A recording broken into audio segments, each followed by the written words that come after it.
এই যে ফুলটি দেখতে পাচ্ছেন, আশা করি আপনারা অনেকেই এই ফুলের সঙ্গে পরিচিত হয়েছেন। এই বসন্তকাল আসলেই এই ফুলের শোভা পথের ধারেই দেখা যায়।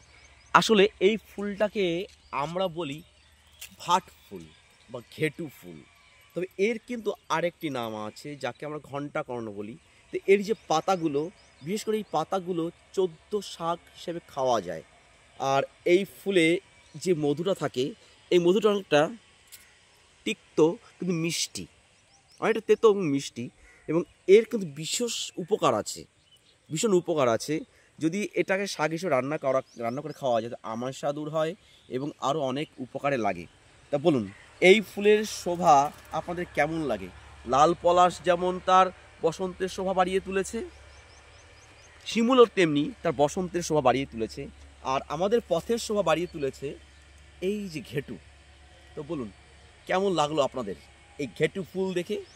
যদি কখনো সম্ভব হয় এর সামনে একটা ফটো তুলে দেখবেন, অসম্ভব সুন্দর লাগে।